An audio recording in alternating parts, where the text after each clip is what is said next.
Bismillahirrahmanirrahim. Assalamualaikum warahmatullahi wabarakatuh. Perkenalkan, nama saya Dina Febriana Aminuddin, NPM 091051041998, kelas B semester 6. Dosen pengampu Muhammad Iqbal, SOS MSI, Prodi Ilmu Administrasi Publik. Pengertian administrasi publik. Administrasi sebagai proses kegiatan tata-usaha pemerintah dan administrasi publik. Administrasi segenap proses penyelenggaraan dalam setiap usaha kerjasama sekelompok manusia untuk mencapai tujuan tertentu.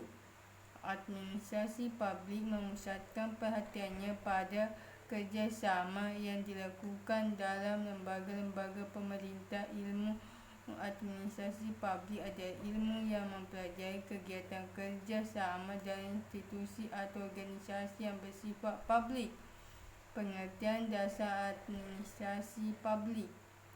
Sebagai cabang ilmu administrasi publik menggunakan semua teori, konsep dan analisis yang berlaku dalam ilmu administrasi.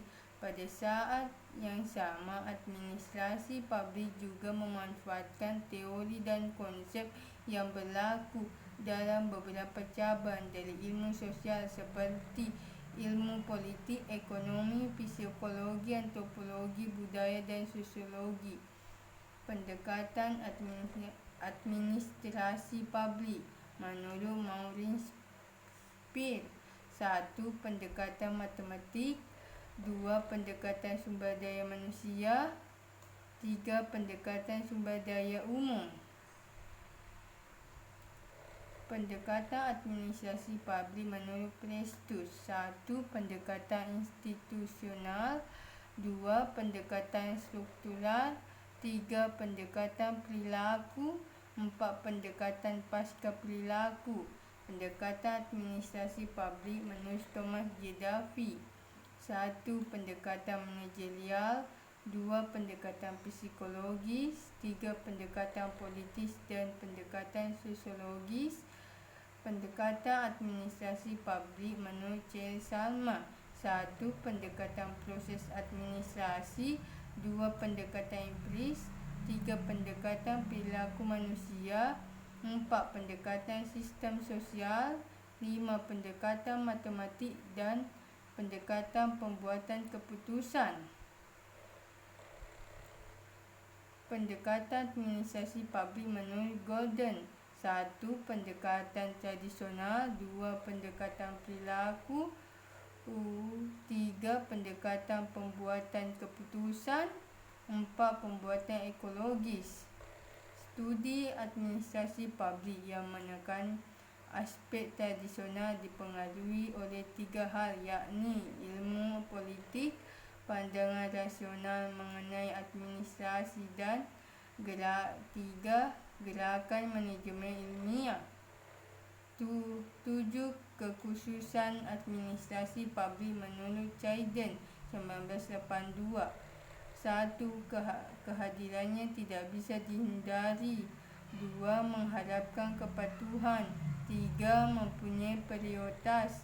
4. Mempunyai kekecualian. 5. Manajemen puncaknya adalah politik. 6. Penampilan sulit diukur. Dan 7. Lebih banyak harapan diletakkan di atas pundak administrasi publik. Identifikasi administrasi publik menurut Chayden 1982 menawarkan 5 identifikasi administrasi publik yang terdiri dari 1. Identifikasi administrasi pemerintahan. 2. Identifikasi organisasi publik. 3. Identifikasi orientasi sikap administrasi. 4. Identifikasi proses yang bersifat khusus. Dan 5. Identifikasi aspek publik. Unsur umum identifikasi administrasi publik. Administrasi publik menunjukkan aktivitas komunal yang diorganisasikan secara publik dalam arahan politik dan beroperasi berdasarkan kaedah-kaedah publik. Administrasi publik tidak bisa diidentifikasikan hanya atas dasar salah satu dari keempat indikator berikut: administrasi pemerintahan, organisasi publik, sikap administrasi dan proses yang bersifat khusus. Sebagai stabilisator masyarakat, peranan administrasi publik dapat dikelompokkan dalam 4 kategori, yakni sebagai stabilisator masyarakat, 2 sebagai kunci masyarakat moden, 3 peranan dalam pembangunan nasional, 4 peranan dalam perubahan sosial.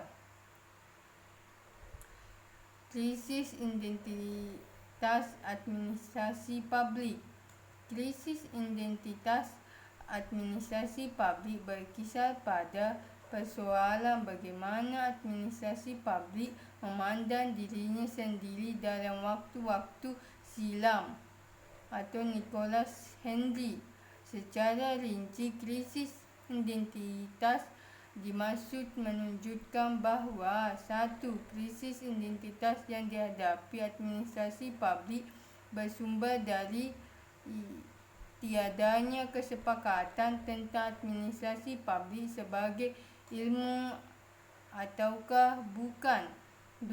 Sesuatu pengetahuan dapat dipandang sebagai ilmu apabila memenuhi 2 ukuran, iaitu mempunyai paradigma teoritis dan mempunyai teori inti.